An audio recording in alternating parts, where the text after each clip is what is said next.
Today we're going to be talking about vector value functions and their application to projectile motion. Projectile motion is when we have an object traveling through the air where the only force acting upon the object is gravity. Usually we're assuming that air resistance is negligible in these cases because it kind of helps to simplify these problems. But this is super useful application of vector valued functions. Here are some examples of ways that we can use vector value functions to solve for different characteristics of an object's path through the air. These first two kind of talk about finding the maximum height, or maybe how far the object will travel, the amount of time that the object spends in the air. This third problem down here shows that if we have a goal like wanting to launch an object to a specific height, we can solve for what our initial speed needs to be, or maybe what the launch angle needs to be able to meet that goal.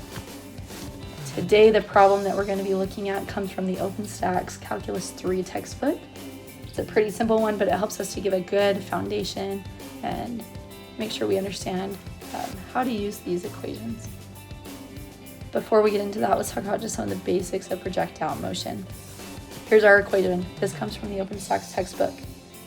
What's super useful is that we can see the position in the I direction, or in the X direction if we're talking like an XY plane, and in the Y direction at the same time in terms of a shared variable t, which is time.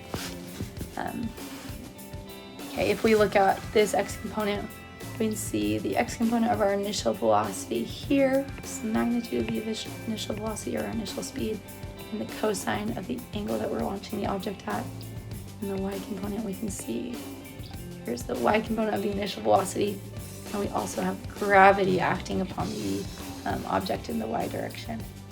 And since it's pulling it downward, we have a negative here, we're subtracting. Awesome. It's really helpful when we're solving these kind of problems to draw a picture.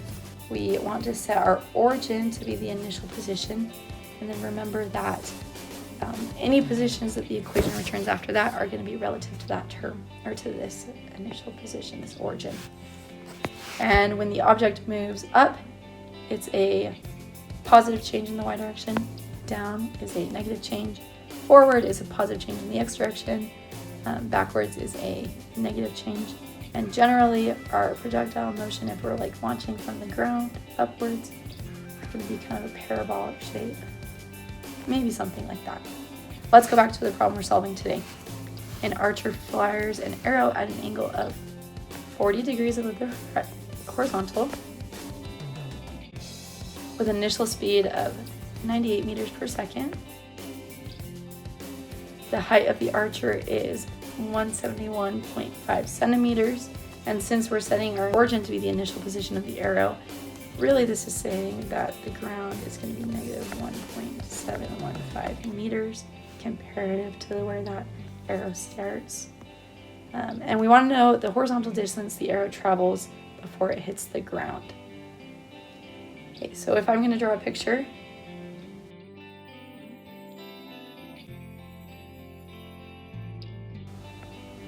go up until it comes down and hits the ground there. It's going to look something like that. It's really, really helpful with these kind of word problems to start by writing out our givens and drawing a picture just to make sure we understand what's going on. Okay, now what we're really solving for is the distance that the arrow travels in the X direction, which is this kind of distance here.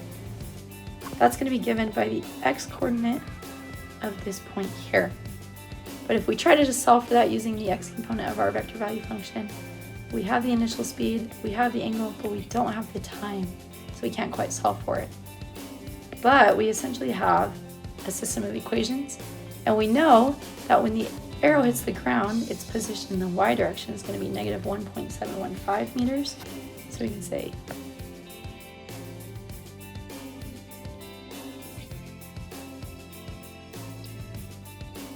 we can solve, so this equation equal to 0 by saying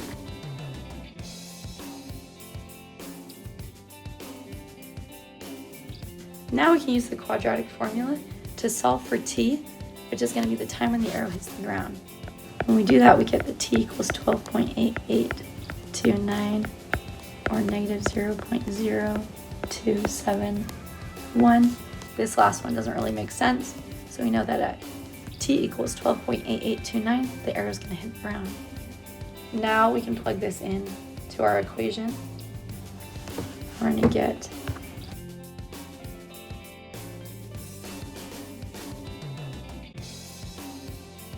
and this is how far the arrow travels horizontally before it hits the ground. Just to review with these kind of problems, since they're usually word problems, it's super helpful to write down your givens and to draw a picture.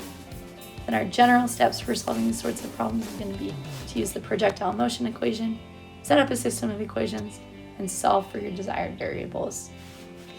This is a really great thing to know if you're going to physics or some sort of engineering, but it's also just a really great foundation and application of using systems of equations and understanding vector value functions.